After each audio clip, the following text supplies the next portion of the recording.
Hello, everybody, and welcome back to LSM TV. Tim Jackson is my name, and today I'm delighted to introduce to you a bishop that has saved thousands of lives through both his pastoral and political work in the Dominican Republic, one of the last abortion-free countries in the world.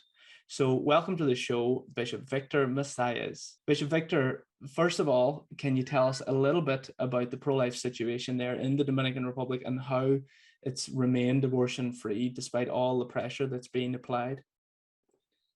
Yes, first of all, thanks for inviting me to be here. I'm the bishop of the Diocese of Baní in Dominican Republic. We are 11 dioceses, and we are the only country, well, in the Caribbean, that the abortion is penalized, because we have a penal code from 19th century, but we have 20 years fighting for the new penal code, and there is a group that they're trying to introduce the liberalization, some sort of liberation of the abortion.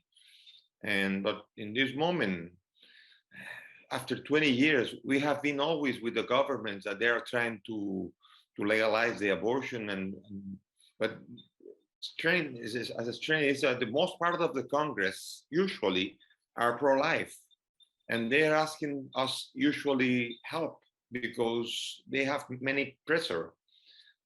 They are receiving a lot of pressure to vote for the abortion. That's a problem. There's a real problem. But 20 years, we have been several times close to arrive to the penal code penalized it, with abortion penalized. But usually the government usually stops and aborts the process, and usually cancel all, as is in this moment. And that in last 6 months of the I don't say how to say the legislature.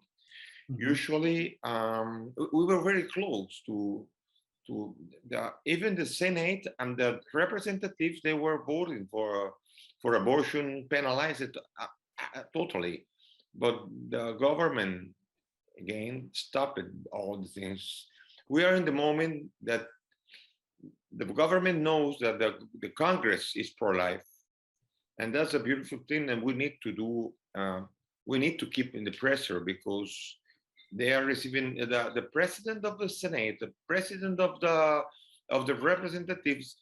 They received the warning from the American embassy that if they don't legalize the abortion and they don't open the penal code against the discrimination with the LGBT person, they're going to be without visa, with the American visa.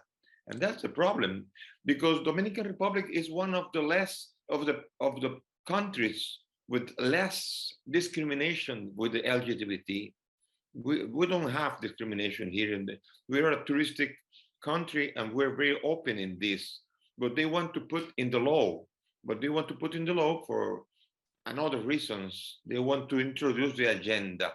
But the first step usually begins with abortion. And we are containing everything with abortion, because abortion, we have a culture of the life in Dominican Republic. Even the Congress, that's a beautiful thing.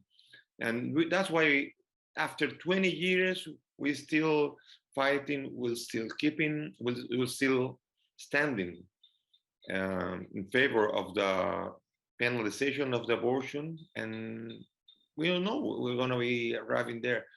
But we have the problem that the government wants that the abortion be, at least in 3 cases, be liberated. And that's our problem. And we are planning in this moment the march. We call the caravana, the Caravana Celeste. There's a caravan with the vehicles that we're going to be doing a march in all the city.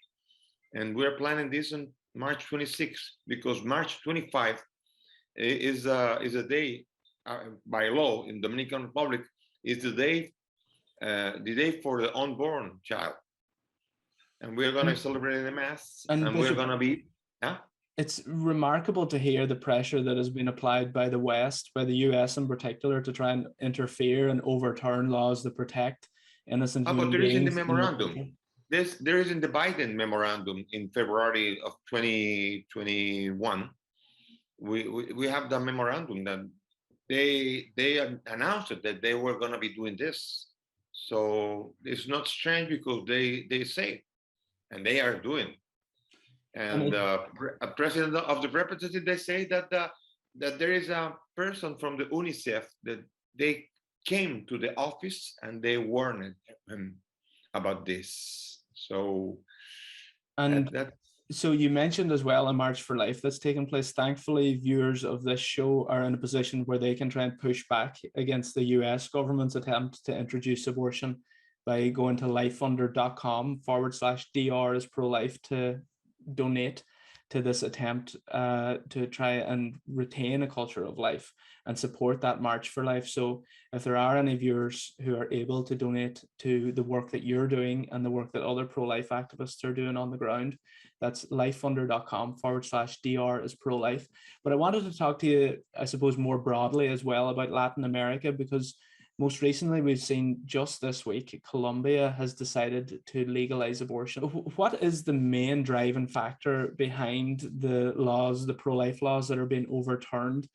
Is it the media and the political elite who are foisting these laws onto countries like Colombia and Argentina, etc.? Or is it that there's a groundswell of support for legalizing abortion in these countries?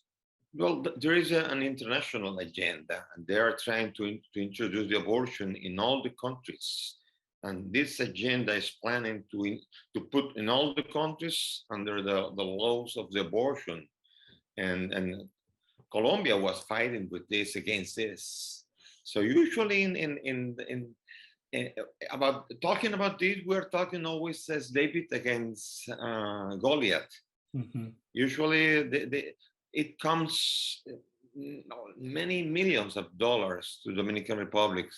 Usually every year, probably $5 or $6 million arrive to Dominican Republic promoting the abortion, trying to promote the abortion. That's sad. We are fighting without weapons. We are just fighting with the march.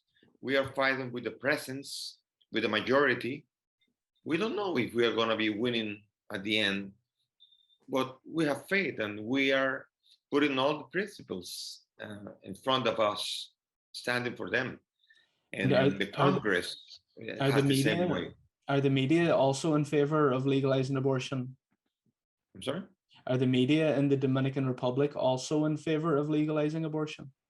Yes, media usually receive a lot of money for this. So most part of there are not so many journalists that there for life. There are several, and usually we use them to talk. All our discourses usually we use those little group of journalists for this. But most part of the media usually is in the favor of the. And I think this in all the countries is the same thing, because that agenda has the control of the media. That's one of the goals that they have: control the media, and they control the media. Most part of the journalists are in favor of the abortion in Dominican Republic and all the world. Is it mainly international Planned Parenthood who are funneling money into the Dominican Republic, or is it governments? Planned Parenthood has one office here. They call Pro Familia.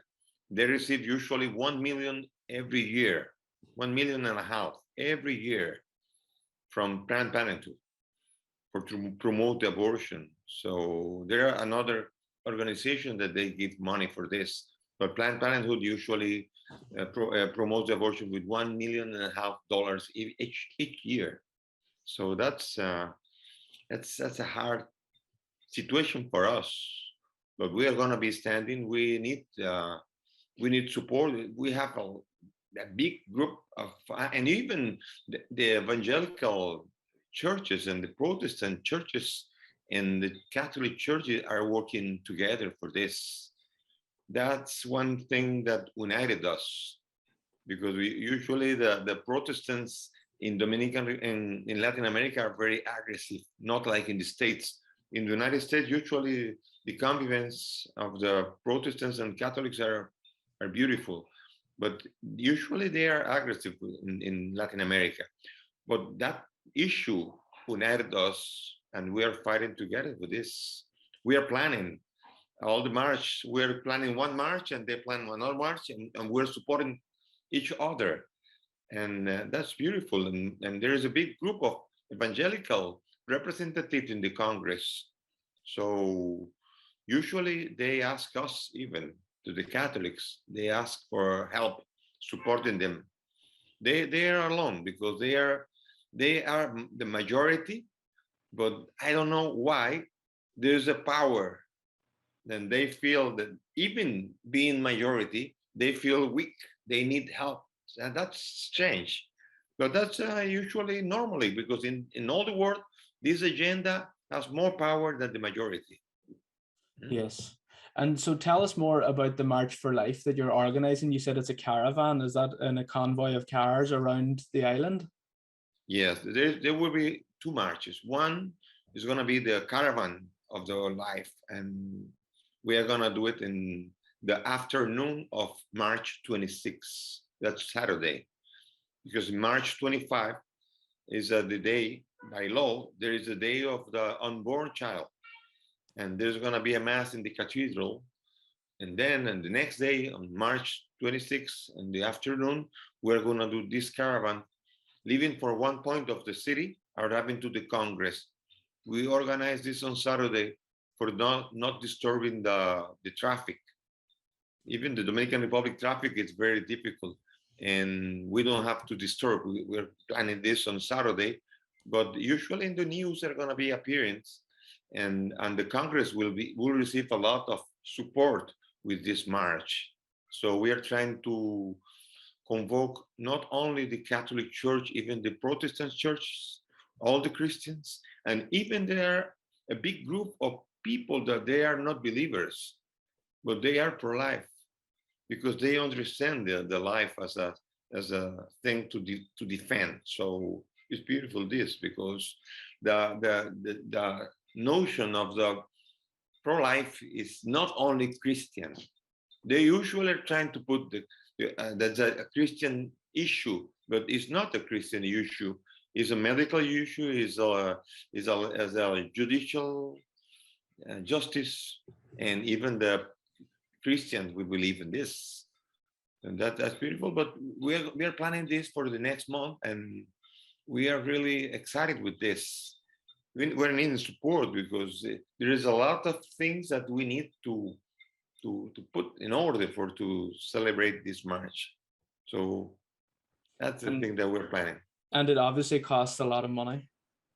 Yeah, usually it's more than in dollars. Usually we have to spend more than 10,000, 15,000, $10,000 or $15,000 at minimum, because there are many things that we plan to put, and we are gonna put a place to talk, even the sound, and many things, many details we have to do, and we're planning this. But we are really excited with this, and the Protestant Church is going to support us. So that's very important for us, because we have the life to defend. I have been the president of the Commission of Life since 2014. So I have many years fighting with this. I'm fighting with in the web.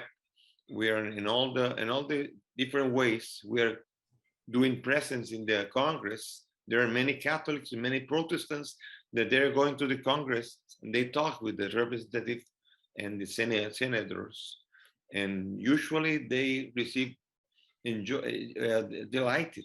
They receive the visit of the Christians. They're supporting these principles, because they usually admit that they are under pressure. Usually the pressure is really hard for them, is there an estimate on how many babies have been saved because of pro-life laws? Yeah, we have been saving in different ways, because there is another organization, 40 Days for Life, that they are praying to. They say that they save probably something like 200 babies in 2 years.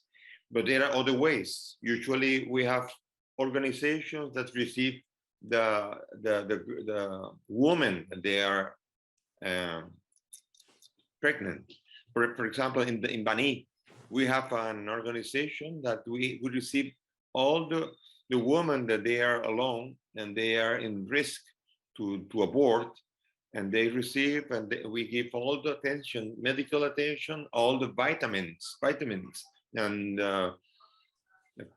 food necessary, the appropriate food for the babies, and explaining about this. And we have been helping by many years in this way and many other ways. We have we don't have the amount, the total amount, but we have been working on this. We have been working, trying to convince to the woman that they are alone, because socially we have a problem here. Many women, they finish pregnant, and but without the man, without the couple, and we call madres solteras, and we call this the mothers that they have alone, and that's a term that we are applying to go for it, for all these women trying to protect the child and trying to, and usually most part, I think 100% of the women that they were planning to abort and they decide to don't do it, after several years they say, I thank God that I didn't do it. This is my blessing, this child. So it's beautiful, because usually the decision of the abortion is something like the suicide, is a moment. But when you decide to don't do it, you are grateful for this. And we work on this because there is very important. That's why in Spain, now there is a law.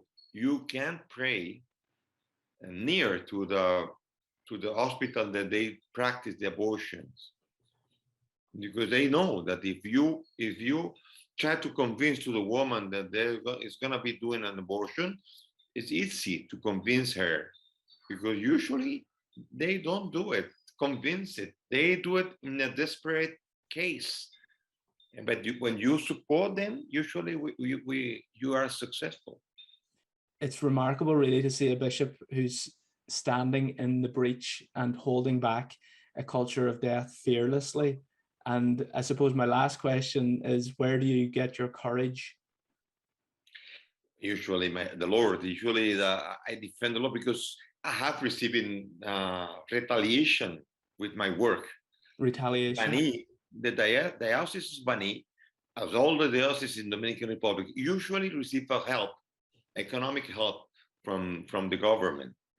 And several years ago, not this government, several years ago, when I arrived to Baní, and they knew that I was fighting with this when I was auxiliary bishop in Santo Domingo. When I arrived to Baní, and I was the titular from Baní, they cut all the help to Baní, all the help to Baní. And I had to work without money. Just when I arrived to Baní, they cut all the help, and there were many friends that they did a collect, and they do the collect exactly for the money that I was receiving every month, until they stop it all, this retaliation. And usually people doesn't like to receive that kind of punishment. But the courage usually is because I don't depend on the money. My confidence and my faith is in the Lord, and I know that He is going to be looking my needs, not me. And usually it's like this. I'm coming from Barcelona, and they call the Catalonians are very hard-headed. But no, I think this is a faith, because I know many Catalonians that they don't do this. So I think this is faith. I have the faith, and I am sure that that there is a word in Matthew 25. What you did it to one of these small, you did it to me. And I hope that Jesus said, what you did for this unborn child, you did it to me. And that's what I'm doing. I'm doing for him. I work for him, not for anybody else. And I don't work for money. If somebody wants to cut the money, okay, well, I will look the money. The money is in Dominican Republic. We say the money is in the streets. You just have to go for look for, and that's it. The money is not the problem. The problem is the faith. There are many countries that they have a lot of money, and they accept the agenda. They accept even when they have principles.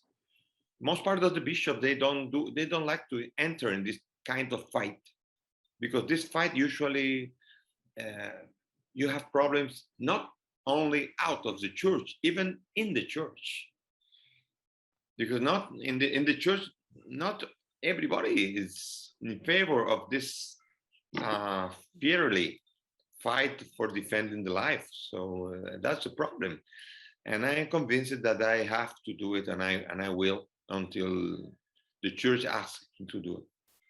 Well, I think bishops like you deserve so much support, because not only are you saving lives, you're also standing up for the faith and for Christ in the public square.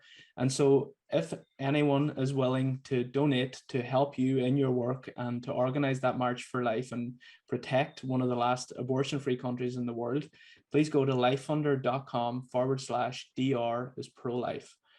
Bishop Victor, thank you very much for taking the time to be with us this afternoon. Welcome. Thanks for inviting me.